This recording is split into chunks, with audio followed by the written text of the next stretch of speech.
tal? ¿Cómo le va? Buenas tardecitas. 33,1 la temperatura, un poquitito elevado, ¿no? Bueno, pero todo indica que tendríamos unas tormentas, están cerca, va a haber agua y serían intensas. El agua principalmente, pero ¿se acuerdan que decían que hoy a la tardecita iban a llegar? Parece ser que pasó más para la madrugada. Siempre hay un consejo: cuidado con las macetas, si ven un balcón, bueno, la ropa, todas esas cosas, ¿no? Porque el viento hace estragos. Bien, también quería decirles que, atención con esto, es desde hace 2 o 3 meses el día con mayor cantidad de contagios en Argentina, casi 2.000. Y creo, estoy hablando de memoria, creo que 43 fallecidos. O sea, atención con esto, ¿no? Por otro lado, sabemos que están llegando nuevas dosis y ojalá pronto todos tengamos ya la tercera dosis. Están llegando, creo que AstraZeneca y, bueno, y otras vacunas más. Bien, por supuesto que fue una semana tremenda para Rosario, para el país. Fíjense que hay una ola de atentados en el sur hace rato, que la situación está muy complicada. En Buenos Aires, Clarín, bueno, tuvo varias bombas Molotov. Por suerte no pasó mucho más. Cuando venía para el canal lo escuchaba al ministro de Seguridad a nivel nacional diciendo que, bueno, ha sido un atentado y que quieren estar sobre las pistas. Ojalá sean y se esclarezca. Igual que acá en Rosario, ¿no? Este caos que están generando, vaya a saber quiénes. En general uno tiene una idea de esos quiénes, pero el tema es, bueno, llegar a los mismos, ¿no? Bien, simplemente les quiero contar, en el programa de hoy vamos a hablar sobre estas cuestiones de la inseguridad y tratativas o posibles, bueno, ejes de esta situación. Quería decirles que, saben ustedes, me viste si supieras vida mía, esto precioso, me pongo así para que vean las transparencias y, bueno, este ponchito hermoso, así que si supieras vida mía, que está en su domicilio de Dorrego 911. Y por supuesto que esta cabecita, como dice Marcos, que creo que en un rato llega porque está jugando Newell's y está transmitiendo, va ganando entre paréntesis Newell's, me la atiende por fuera Cecilia y Patricia, cuyo teléfono es 341-635-0863. Bueno, me voy a sentar, acompáñenme, y voy a presentar a nuestro primer invitado, que creo que llega recién de México. Es un conocido nuestro de hace mucho tiempo, y realmente valoramos siempre poder charlar con él. Es el doctor Claudio Stampaglia, abogado, penalista, criminólogo, director del Centro de Estudios de la Prevención del Delito de la Universidad de Belgrano, CEPREDE, experto y consultor internacional en seguridad ciudadana y prevención del delito y las violencias, coordinador general de OPRENAR, que es el Observatorio de la Prevención del Narcotráfico, creado a pedido de nuestro Papa, del Papa Francisco, allá por el 2015. Diseñó el Plan Integral de Seguridad que se viene ejecutando en Córdoba desde el 2016 a la fecha. Colaboran con el doctor Stampaglia, el urbanista social colombiano, arquitecto Gustavo Restrepo, ha colaborado para este esquema, y el especialista en ciencias políticas y criminalísticas mexicano Bernardo Gómez del Campo. Doctor, ¿cómo está usted? Gracias por atendernos. María Herminia, un placer. Igualmente. Le contaba a nuestra audiencia que está recién llegadito nomás de México, ¿no? Efectivamente, hoy al mediodía llegué de México. Así es. Bueno, doctor, yo sé que a usted lo han invitado a exponer sobre, bueno, este trabajo, este plan que vienen haciendo en Córdoba. ¿Qué nos puede contar al respecto? Y creo que más allá de que usted ha estado en México, bueno, sabe que no la estamos pasando bien hace rato aquí en Rosario y se ha incrementado un poco la situación. Sí, así es. Bueno, a México en particular fui porque ellos les interesó un poco el esquema, digamos, que tenían, la información que tenían sobre el esquema de cómo estaba construido el Plan Integral de Seguridad Ciudadana y Prevención del Delito de la provincia de Córdoba. Por eso las reuniones en la Ciudad de México y en el Estado de México, que fueron los dos lugares en donde fui a disertar, se encontraban el gobernador del Estado de México y también en las dos reuniones muchas presidentas y presidentes de municipios, como se los denomina ahí, a los Claro. alcaldes, ¿no? Porque justamente uno de los problemas que ellos visualizaban era esta falta de articulación que existe entre, en este caso, como vendría a ser, ellos lo llaman Estado, nosotros lo llamamos provincia, y los municipios que están dentro de ese Estado, ¿no? Entonces un poco era el desarrollo, como Córdoba en general este tema lo viene trabajando desde el inicio del plan. Bueno, esto fue uno de los puntos álgidos, más allá que no pude zafar, y a mí esto me incomoda a veces, de que me consulten del tema de narcotráfico, fundamentalmente porque se trata de otro país, hay que ser muy prudentes, son realidades realmente dispares, pero que los tiene muy preocupados también porque hay un rebrote, digamos, últimamente en algunas acciones de terrorismo, ya por fuerte cantidad de matanzas que hubo en algunos sectores de algunas partes de la geografía mexicana, fundamentalmente por esta suerte de choque que existe entre, sobre todo en estos 2 o 3 carteles que se están disputando territorio y poder. ¿Hay brazos de esos carteles aquí en nuestra geografía argentina?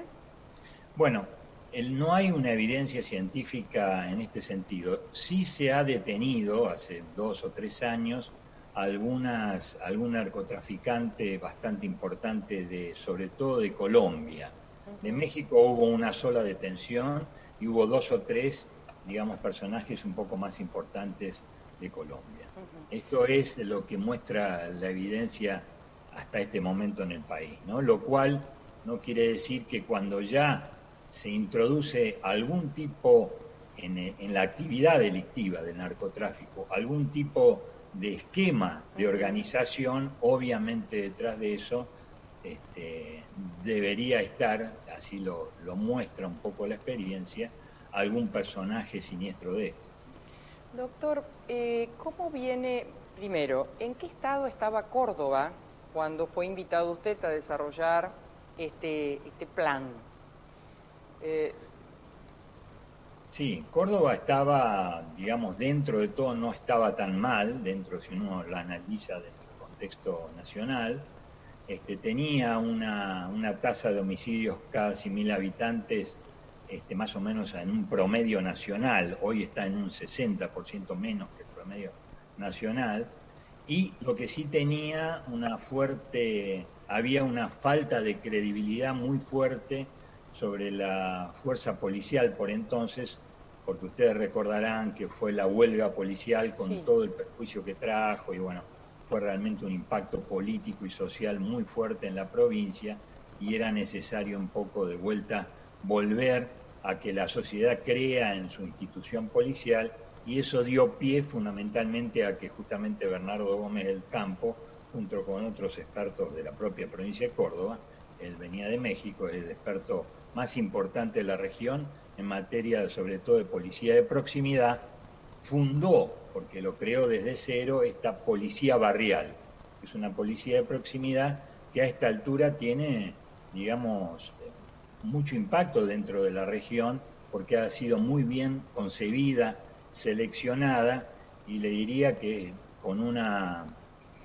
no solo tiene una credibilidad, sino que la sociedad la ha hecho tan suya que en el momento de la pandemia, cuando faltó gente en la calle, porque obviamente por el tema del contagio, como en toda la fuerza de seguridad, los vecinos inmediatamente pedían que vuelva la barrial, que vuelva la barrial, ¿no? Me quiero detener allí, doctor. ¿Qué características tiene esta policía de proximidad? ¿Es policía, es decir, porta arma, actúa como tal en casos de situaciones delictivas. ¿Qué características tiene? Sí, sí, por supuesto porta armas, pero la idea es que no las utilice en principio, ¿no? La policía barrial lo que aborda fundamentalmente preventivamente es todos los conflictos que se suceden en un cuadrante determinado y que afectan fundamentalmente la convivencia, evitando, digamos, que haya desenlaces fatales, ¿no? Peleas entre vecinos, diferencias entre clubes, problemáticas entre barras, etcétera, ¿no? Y además trabaja en el día a día sobre los factores de riesgo. La policía barrial es casi como una policía de inteligencia en el buen sentido de la palabra, barrial, que cuando concluye su día de trabajo, después de conversar con todos los vecinos, con las fuerzas vivas del cuadrante que le toca, o al líder o al coordinador de la barrial, entregan ese trabajo a un organismo que hace un análisis muy profundo de ello, y de ahí surgen, digamos, la respuesta del Estado, dependiendo de la problemática que haya sido analizada allí, ¿no? ¿Y cuántos policías o cómo funciona qué sector abarca esa policía? Bueno, la policía todavía es una policía muy joven, tiene 2 años, recién que se fundó, 3 años que se fundó. Y actualmente más o menos están en los 2.200 hombres aproximadamente, pero que en general, salvo en los cuadrantes verdes, es decir, los que no tienen vulnerabilidad y que tienen casi una tasa del delito muy, muy, muy baja, que son, digamos, los sectores más pudientes, generalmente están casi en un 100% de todos los cuadrantes rojos de alta vulnerabilidad, y están bastante avanzados en lo que llamamos los cuadrantes amarillos o de clase media, si se quiere. De todas maneras, creo que hacen falta todavía más policía barrial, que se siguen formando en la academia con características totalmente distintas a la policía tradicional, aunque, y esto es importante, también se está haciendo un trabajo para que toda la policía tenga un perfil de proximidad. También la policía reactiva tenga un costado de perfil de proximidad, porque creemos que esa es la policía de hoy, es la policía que la gente quiere y que es la policía que, en definitiva, tiene que dar el ejemplo. ¿Y qué mejor ejemplo que entender la trama humana, aunque su función específica sea más reactiva, ¿no? Claro. Doctor, ¿y es preparada especialmente para esto? Una de las cosas que uno advierte en nuestra provincia, en Buenos Aires, es decir, a lo largo y a lo ancho de la geografía, no solamente argentina, pero es cuando la policía o un sector de la misma ingresa en la corrupción y digamos, se deja de ser el policía que cumple con la ley para incumplir con la misma. ¿Cómo ha trabajado, cómo sigue trabajando ese tema? Bueno, desde dos perspectivas, porque lo que rompió el molde ahí, lamentablemente, fue la muerte de un joven que tuvo obviamente una connotación nacional, del disparo de arma de fuego. El famoso tema de gatillo fácil. Sí, en un operativo que se estaba haciendo, la policía se excedió y se cometió este hecho fatal de un joven. Y a consecuencia de eso se venía trabajando en un protocolo para el buen uso de la fuerza, y esto obviamente aceleró los plazos de eso. Se trabajó en un protocolo, fundamentalmente se tuvo como un poco como eje el modelo canadiense de policía, en el sentido, en los protocolos, ¿no?, de uso de la fuerza, con una fuerte impronta, digamos, del respeto de los derechos humanos, desde todos los ángulos. Y esta capacitación que se le brinda a la policía cordobesa se la va controlando permanentemente, porque a veces las enseñanzas suelen ser lábiles, ¿no? Y a veces ocurren hechos en donde una cultura ya instalada inveteradamente a veces hace olvidar ciertas formas de actuación que son absolutamente imprescindibles en una democracia, en un Estado de Derecho. Y detectado un caso de corrupción, ¿qué hacen? Bueno, esto también es una novedad. No sé si ha estudiado, porque veo que hace preguntas tan puntuales de cosas que muchos cordobeses desconocen. A consecuencia de este hecho que les comenté, lamentable, bueno, más allá de llevar adelante los nuevos protocolos, también se trabajó y yo tuve que coordinar esa comisión, un nuevo tribunal de disciplina para la fuerza de seguridad, es decir, no solo para la policía tradicional, también para, obviamente, la barrial, también para el servicio penitenciario, que consiste en que ya no más va a ser el Poder Ejecutivo quien sea la cabeza de este tribunal, sino que lo encabece el Ministerio Público Fiscal. Va a depender y también va a colaborar, por supuesto, el Ministerio de Seguridad dentro del área ejecutiva y el Ministerio de Justicia y Derechos Humanos. Van a ser 3 cabezas, pero la cabeza máxima va a ser justamente la Fiscalía General de la provincia. Doctor, ¿y cómo complementan la situación? Porque usted, yo le leí o le escuché en algún momento, dijo, no hay que ser hipócritas, no es criminalizar la pobreza, pero seamos conscientes que con mayor problema de exclusión social es como que el delito le juguetea en la puerta o le golpea la puerta. No tenga duda, y lo que yo cuando hablé de hipocresía, es la hipocresía de parte de la dirigencia política, no solo de nuestro país, sino también obviamente de los países, muchos países de la región que ya le comenté en alguna oportunidad. ¿En qué consiste esto de alguna manera? Es decir, se construye un leviatán para responder con otro leviatán. ¿Qué quiero decir con esto en definitiva? Es que, y acá viene la hipocresía de alguna manera, las malas no diría hipócritas, las erráticas políticas que van llevando muchos gobiernos, sea el gobierno nacional, sea muchos de los gobiernos provinciales en materia de seguridad, hacen que la gente pida también mano dura. Es decir, esto es algo natural en el ser humano. Cuando advierte de que no le dan esa seguridad que la propia Constitución exige que los estados le brinden, la ciudadanía victimizada y dolida por la repetición del delito, y ni hablar de los delitos más graves, pide mano dura.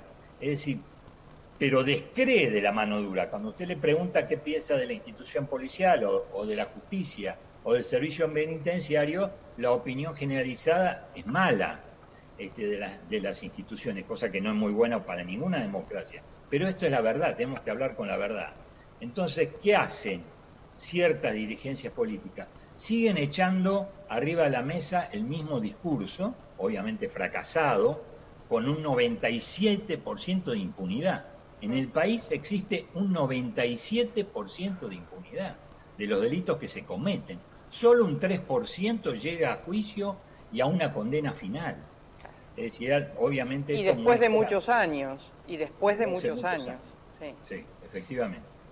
Doctor, y del 2016, ¿no?, que empezó esto en Córdoba a la fecha, ¿puede advertir resultados? ¿Pueden corregir el plan? Sí, nosotros, bueno, lo vamos corrigiendo, pero déjeme decirlo con exactitud, porque no quiero... Yo acá preparé por las dudas, usted me hiciste la pregunta, quiero ser exacto, esto porque son trabajos del observatorio de estudios de la provincia y de seguridad, que es un observatorio, esto es interesante, que no depende del Ejecutivo. El gobernador quiso que sea autónomo y está constituido por distintas universidades públicas y privadas, para que sea cristalino, aunque vaya mal. Sepamos cómo nos va realmente. No. Pero es que si va mal, y lo sabemos porque los datos son ciertos, se puede corregir. De lo contrario, las cosas empeoran y no hay solución. Así es. Bueno. ¿Lo tiene por ahí a mano, el dato? Lo tengo por ahí a mano. No, para que usted sepa, en el tema de los homicidios, como le comentaba recién María Herminia, por ejemplo, hay una reducción aproximadamente del 15%, ¿no? Córdoba está en un 3.4 homicidios cada 100.000 habitantes, el país anda en un 5.5 más o menos al día de hoy, ese es el promedio nacional, y en los otros delitos, por ejemplo, hay una reducción pequeña. Lo que más aqueja a la sociedad cordobesa y a la Argentina en general, y esto la gente lo tiene que saber, son los delitos contra la propiedad, cosa que es lógico y que se han incrementado inclusive. Esto era algo que se tenía que saber. Todos los estudios criminológicos que hacen la relación entre las crisis económicas y el delito muestran claramente, inclusive todos los trabajos que hizo Naciones Unidas también, que solamente cuando las crisis económicas van llegando entre un 45 y 50% de pobreza en una sociedad determinada, ya eso implica casi la duplicación de los delitos contra la propiedad. Y si a eso le sumamos la dificultad para poder reinsertarse en el campo laboral, hay un 15% de plus de aumento en esta cuestión de ingreso y de aumento al delito. Así que en Córdoba las reducciones, lo que más preocupa son los delitos contra la propiedad. Es una delincuencia, le diría, muy pobre, ¿no? Porque hoy ya se roba hasta las canillas de los jardines, o la manguera que usted está regando y la deja allí, pero también delitos contra la propiedad, digamos, ingresando a residencia. Ha tenido una reducción del 15%, que es la reducción más pequeña, frente a los delitos de sangre o los delitos de homicidio, ¿no? Doctor, si usted me permite, ha llegado a nuestra mesa, no estaba previsto, pero previsto me refiero en compartirlo, pero es un periodista que nosotros admiramos mucho y que sigue nuestro tema, que es Andrés, el polaco Abramowski. Gracias, Andrés, por estar acá. ¿Querés hacerle alguna pregunta o alguna observación de lo que escuchaste al doctor? Quería ver, yo llegué cuando estaba hablando acerca de la hipocresía y me interesa mucho porque yo también considero que es una palabra clave en lo que está pasando. Sí. Te escucha. Quería saber por qué se estaba refiriendo a la hipocresía como un elemento. Claro, como un elemento.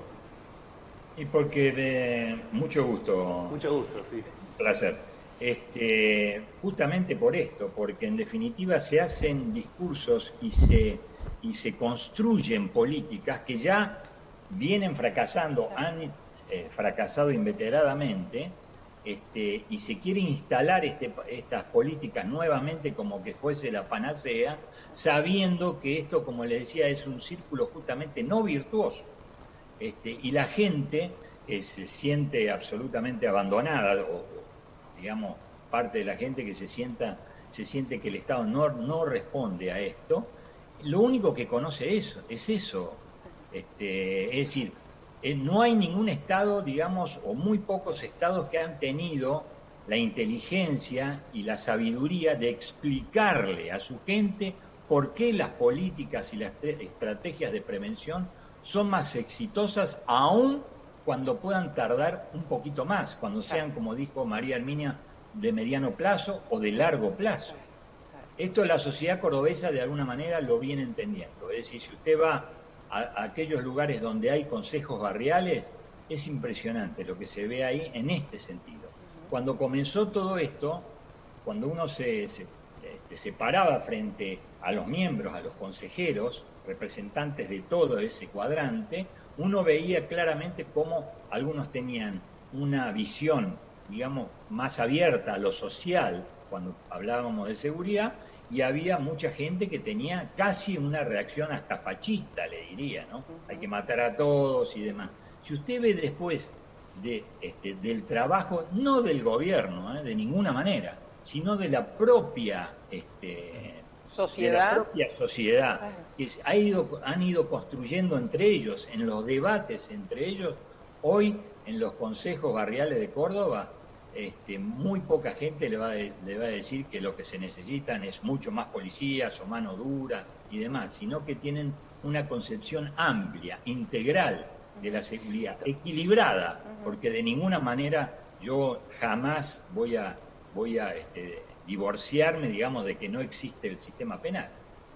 Necesitamos un sistema penal distinto, pero lo necesitamos. y que tenga equilibrio justamente con el resto de esta ambición que hay con todas las áreas de gobierno. Doctor, antes de despedirlo, quisiera consultarle un tema no menor. ¿Qué pasa con la droga? Es decir, no con el negociante, no con el hacedor y posibilitador. Hablo de la víctima, hablo del adicto, del rehén. ¿Qué pasa? ¿Cómo trabajan en este concepto que usted está desarrollando? Bueno, como en toda provincia y demás está la Secretaría de Prevención de Adicciones que trabaja conjuntamente con nosotros en todos los barrios. Van representantes de esa secretaría a todas las reuniones de los consejos barriales, que son mensuales, y entre medio de ese mes hacen 2 o 3 talleres más, ellos solos, trabajando con los talleres de escucha, y también de manera lúdica. Es decir, usted sabe que estos temas en general para que se abran de alguna manera uno tiene que utilizar distintas estrategias en el buen sentido de la palabra, distintas formas de involucrarse con la sociedad para que esto surja, para que la gente cree que es para ayudarlo. Y ya hay 6 provincias argentinas que están copiando el modelo Córdoba de prevención de adicciones, en el sentido de cómo involucrar también a los municipios en esto. Hay una red y se han creado muchos ámbitos físicos en donde se pueden internar, obviamente en forma gratuita, y hacer un seguimiento a aquellos jóvenes o no jóvenes que están con cierta cronicidad en el consumo, ¿verdad? Cosa que este país no tenía, esos lugares eran nada más que para los ricos. Yo le agradezco enormemente porque, bueno, ahora vamos a seguir con el polaco, como le decimos a nuestro querido amigo, conversando sobre la realidad de Rosario, de Santa Fe, pero la charla con usted era para decir, bueno, no sé si este es el camino para Santa Fe, cada uno busca su formato, pero al menos tener un reseño, una puntita, decir, bueno, hay cosas que se pueden hacer aún cuando la situación es delicada como la nuestra. Así que le agradezco enormemente su tiempo, doctor Stampaglia. Gracias a usted, María. Hasta luego, hasta pronto. Bueno, y llegó él, no sé cómo habrá salido Newell's, pero llegó Marcos. Ganó Newell's 1-0, ¿cómo estás, María? Hola, Polaco, hola a todos. Ganó 1-0, sufriendo bastante en una calurosa jornada en el Coloso, en el Parque Independencia. Bueno, adelante con lo suyo. Vamos a la tanda. La salud y el buen estado de su animal es el objetivo de nuestros profesionales. Atención especializada de equinos deportivos, venta de artículos de talabartería. La veterinaria de los doctores Grande y Robea SRL en Ovidio Lago 2190, teléfono 341-304-2992 en la ciudad de Rosario.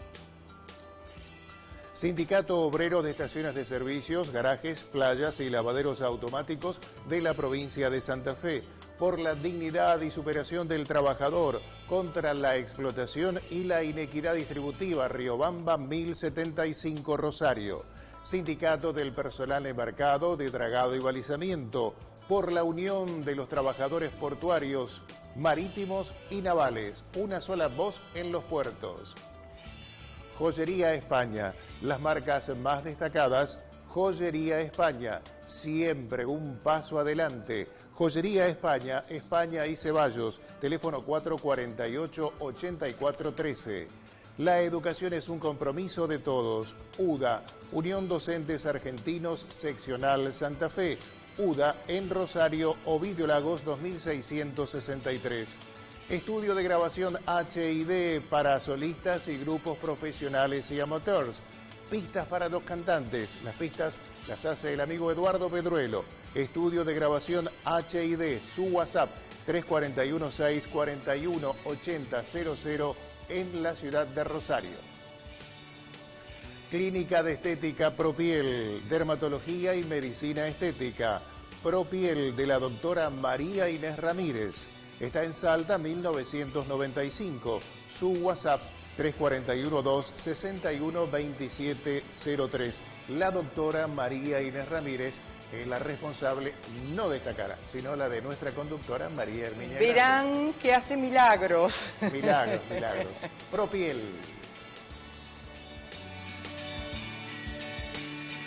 60 años, Bertini diseñó su primera sembradora. Hoy, con la más alta tecnología, fabricamos la mejor sembradora neumática para granos gruesos y finos. www.bertini.com.ar. Consejo Municipal de Rosario. Escuchar, dialogar, proponer, legislar. Un consejo en movimiento.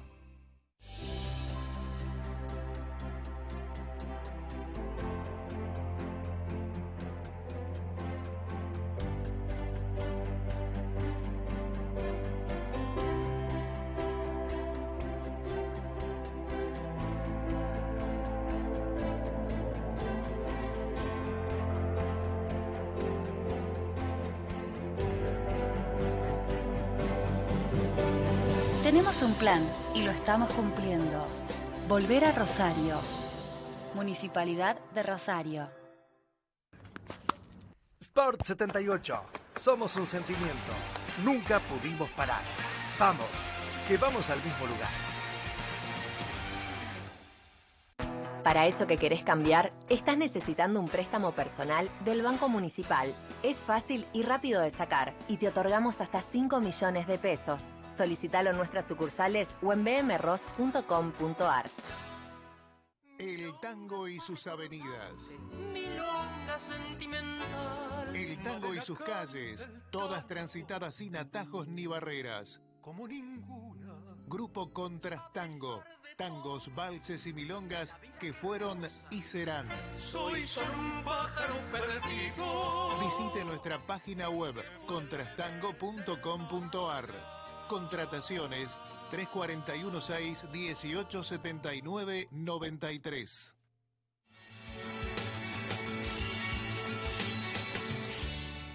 Bueno, si bien ya sabemos quién nos visita, pero contale a nuestra gente. Andrés Polaco Abramovsky, 49 años, músico de rock y periodista, licenciado en Comunicación Social, egresado de la UNR. Comenzó en 1992 como móvil de la vereda de enfrente con El Bigote por la 8 y por Radio 2. En el 97 ingresó a La Capital, trabajó en Región, Ciudad y 2 tandas en policiales de 2004 a 2007 y desde 2011 como cronista, redactor y editor. Fue columnista del Eslabón, donde escribía sobre rock, televisión y cuestiones culturales, referente de la asociación civil El Cubil, músicos independientes de la ciudad de Rosario. Ahí tenemos un amigo, Ariel Migliorelli, bien, además, claro, ¿viste? Sí. Bueno, qué lindo sería si habláramos solo de música, ¿no? Sí. Qué complejo que está la situación, ¿no? Aquí. Está muy... La verdad es que está muy complejo. ¿Llegás o llegan? Porque yo sé que en la redacción ustedes, que eso es lo lindo de la redacción, decíamos, ¿no? Intercambian con los compañeros información, cada uno, lo que llega, lo que tiene. ¿Están tras alguna pista más creíble sobre el porqué de este caos? No necesariamente, o sea, más que una pista que tenga que ver con nombres, con ejecutores. Lo que vemos son... Yo personalmente hace tiempo que en lo que más enfocamos es en el modo de hacer. Sí. Y yo creo que es el problema. Porque está demostrado en todo que nadie es imprescindible. Entonces, y lo que también se viene demostrando es que se van imponiendo modos de hacer y el que estamos enfrentando ahora es el de la mafia, como una cuestión nueva, no como una cuestión de película, sino como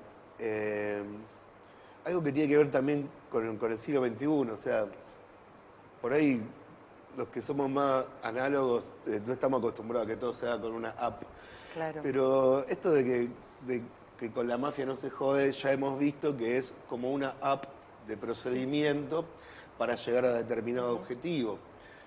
Algunos manejan las apps mejor o tienen mejor tecnología para hacerlo, otros hacen lo que pueden, pero en definitiva es lo mismo, es decir, voy a aprovecharme de una situación que tiene que ver con el miedo para sacar una ventaja. Y lo que está bastante fácil de conseguir, evidentemente, son no solo armas, sino municiones. Eso es algo que nos llamó la atención en los últimos tiempos, que mientras se habla de que el mercado negro es un mercado negro de armas tremendo en la ciudad, hubo investigaciones recientes que lo que detectaron que es muy fácil de conseguir son municiones.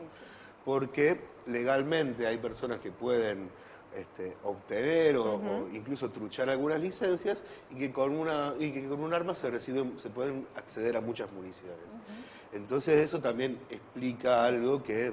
Porque hace rato venimos con las balaceras. Claro, porque antes había 2 balazos y ahora hay 20. Y de alto calibre. Claro. También. Y de alto calibre. También. Y yo creo que, bueno, que en el modo de hacer está, o sea, si con la mafia no se... ¿Quién es con la mafia no se jode? ¿Qué pasa? Antes las balaceras eran... Yo las vengo medio como siguiendo como un sistema de comunicación.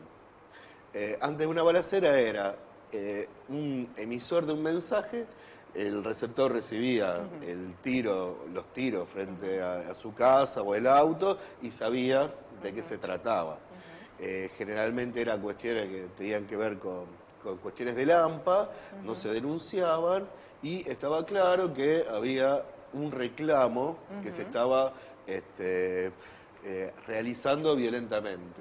Bueno, eso se terminó generalizando y bueno, lo que en algún momento fue algo un poco más íntimo entre un tipo que tiraba y otro que veía que le estaban diciendo algo, se convirtió en una forma directamente de ir a apretar.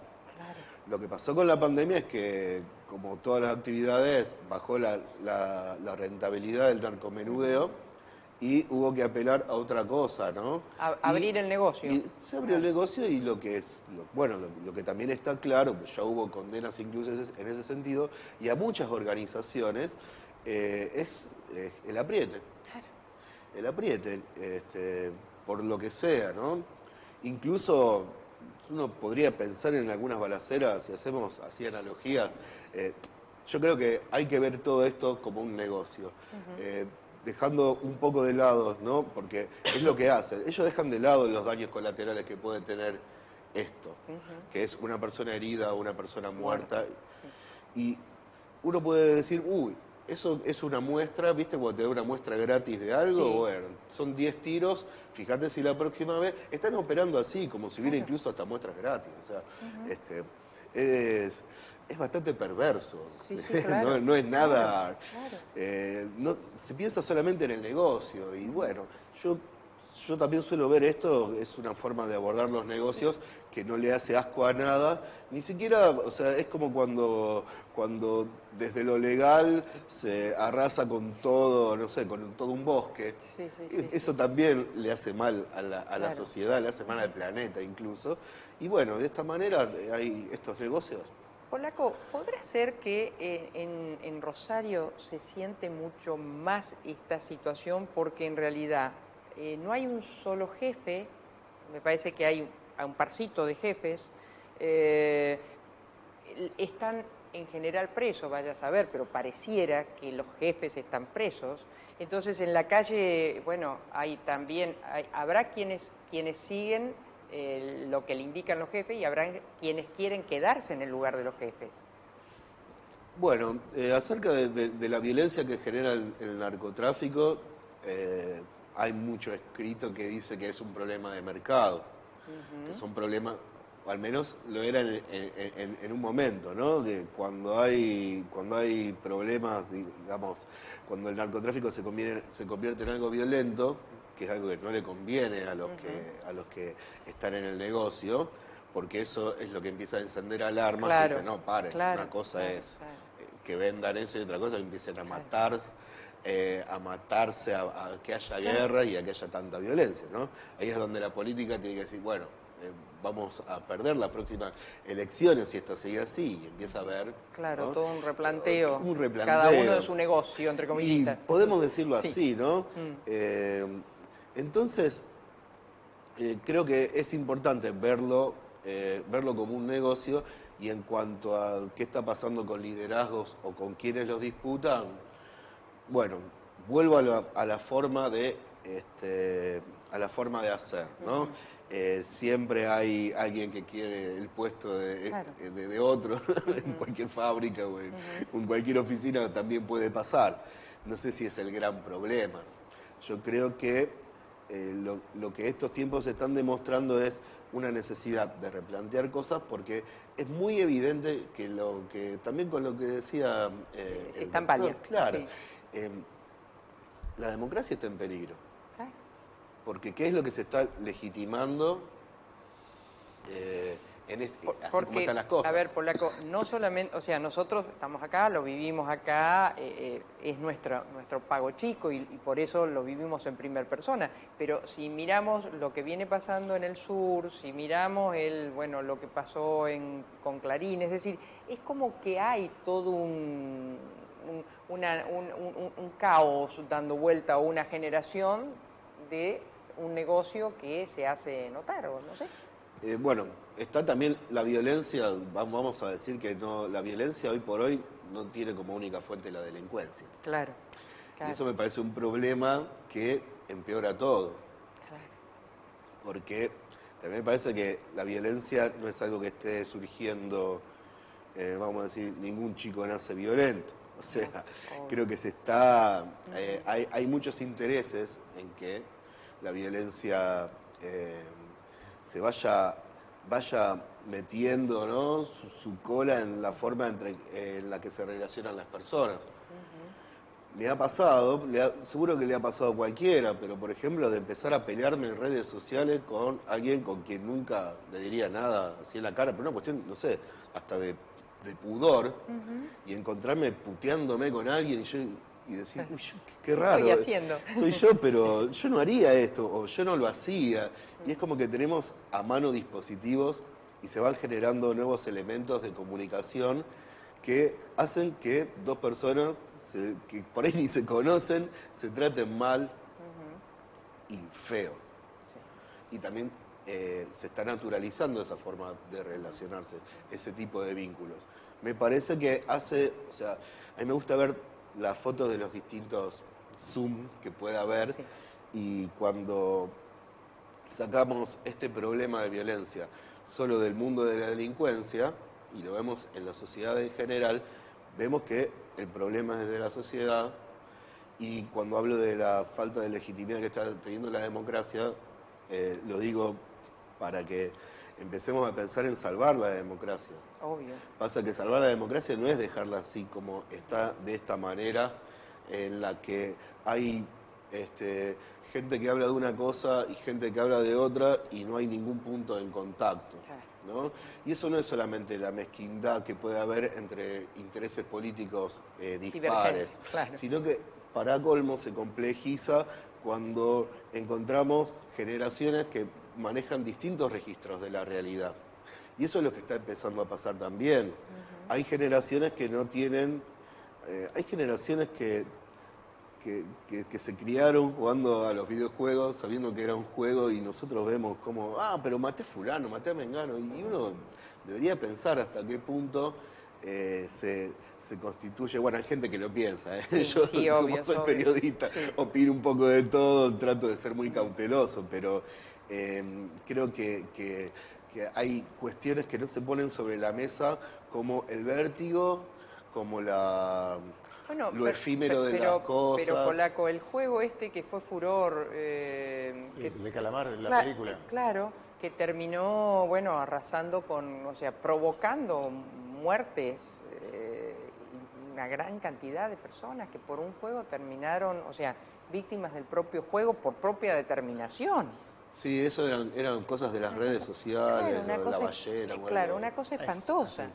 Yo hablaba de la serie, ¿no? Que claro, la es serie muy violenta también, claro. Sí. Claro, sí, ¿no? Yo creo que más que ser violenta, la serie expresa una violencia como estructural, claro, que hay. Claro. En las sociedades donde el capitalismo es muy extremo. Claro. Vos nos llevás a un enfoque muy interesante, un enfoque sociológico, un enfoque profundo en las sociedades pasan cosas no por casualidad. Es decir, los monos no es, bueno, el único, digamos, problema que tiene una sociedad, sino tal vez es la visualización de un problema mucho más profundo de la sociedad. Y a mí me parece que no es una cuestión de nombres propios, sino de modos de hacer. Claro. Creo que eso es una característica de lo que se dice la franquicia. Claro, ¿no? Claro. Antes un hombre tenía una heladería y después podía llegar a tener 5. Bueno, el negocio cambió en ese sentido. Hay gente que ve el negocio del helado y dice, poné un negocio con mi marca y mi mercadería y trabajalo en determinadas condiciones bajo tu responsabilidad. Bueno, y han proliferado, ¿no? Cadenas de heladería, cadenas de... Bueno, pasa lo café, mismo. de un montón de cosas, Sí, marcas y obvio. Son fórmulas, modos de hacer. Bueno, pasa lo mismo. Con la violencia. Pasa lo mismo con la violencia. Claro. Ahora se están empezando... Es que se han metido en esos negocios, no solamente está el de la franquicia, sino que me parece que se está metiendo el que tiene los negocios ilícitos y se blanquea de esa manera también. Y por supuesto, a lo que voy es que es una forma de proceder, ¿no? Claro. Una forma de encarar los negocios, que implica menos costos, posible rentabilidad, más rentabilidad sin exponerme, más rentabilidad sin tener que invertir. Y eso, todas las formas de hacer negocios legales también tienen que ver con la forma de hacer negocio en forma ilegal. La diferencia es cómo se para delante de la ley, pero business are business, ¿no? Claro. Son negocios. Sí, sí. Entonces también está empezando a pasar, bueno, con el liderazgo de las cárceles, desde las cárceles se supone que por más que estén haciendo mucha plata, es difícil mantener territorialmente desde una celda un negocio. Entonces, este sistema de franquicias permite que circule de otra manera la mercadería, vamos a decir, la sustancia y la forma de distribución, de circulación, de cobro. Y bueno, se van instalando franquicias en distintos lugares y son manejados de un lugar central. Entiende, hablo en líneas generales, no con nombre y apellido, pero entiende la política esto que vos estás describiendo. Bueno. O la política, la justicia, es decir, los actores principales de esta situación. Los actores principales somos instituciones y personas. Dentro de cada estamento hay personas que no entienden y personas que no. Y personas que tienen distintos intereses o preocupaciones. Uno habla con un político y, bueno, sí, lo entienda o no, si está pensando en cada 2 años por las elecciones, esa forma de entender o no que tenga va a estar afectado por esos plazos, ¿verdad? Esos plazos que por ahí no lo tiene un empleado judicial o un investigador o un periodista y, no sé, la mayoría de las personas que no nos ponemos plazos cada 2 años a ver qué hacemos con nuestras vidas, sino que seguimos, ¿no? Lo que sí me parece que si lo entienden, hacen como que no lo entienden, porque no se está viendo que haya una respuesta en ese sentido. No se está encarando el tema, se ha encarado, hubo momentos en los que el Estado estaba más presente en los barrios y por supuesto estaba más presente. Bueno, cuando el Estado va a tratar de que se recupere la vereda, que la gente pueda volver a salir y que para eso tiene que haber un poco más de trabajo, un poco más de contención, un poco más de presencia, salgan o no bien esos intentos, bueno, en este momento no está pasando y la pandemia puso una variable que no existía anteriormente y que realmente hizo en el Estado. Es decir, la pandemia aumentó la necesidad de un negocio, en este caso un negocio no lícito, O sea, fue un condimento más para lo que hoy de alguna manera estamos viviendo. Sí. Un catalizador. Sí, en un punto sí. No son solamente los delincuentes los que les fue muy bien con la pandemia, también hay otros sectores Seguro, ilícitos que sí. también aprovecharon algunas cosas que le venían bien. Lo cual no está ni bien ni mal, o sea, si hablamos de negocios son cosas lógicas. Lo que me parece es que no se está... Yo lo que veo cuando hablamos de la naturalización de estos fenómenos es una tremenda negación colectiva. Y me parece algo que es algo de lo que no hay ni que culparse, ni pensar que es imposible negar esto. No, no es imposible negar. Cualquier rosarino que esté pasando por esta... Bueno, se nota las reacciones, las marchas de nunca más, con crímenes así. Y si en Rosario estamos teniendo un promedio de 200 muertos por año, 1 o 2 de esos crímenes son los que generan... ¿Qué pasa con los otros? Claro. O no se visibilizan, Claro. o son familias que no encuentran tanto rebote, son casos que no encuentran rebote, creo que un poco hay que empezar a tratar a las víctimas de otra manera, en el sentido de que a las víctimas y a las víctimas potenciales, ¿no? Y hay que empezar a admitir que estamos ante un fenómeno que excede las respuestas que hasta ahora nos podía dar el sistema administrativo, político y dirigencial, y que tanto la clase dirigente como el resto de la sociedad tienen que empezar a revertir esto. Cuando el doctor estaba diciendo, que hablaba de los consejos barriales, y me parece que eso es clave. ¿Quién escucha acá a las personas que se van a dormir todo el tiempo pensando en que no, debe haber sido un escape de moto? Porque, ¿quién quiere? ¿Cómo no negar?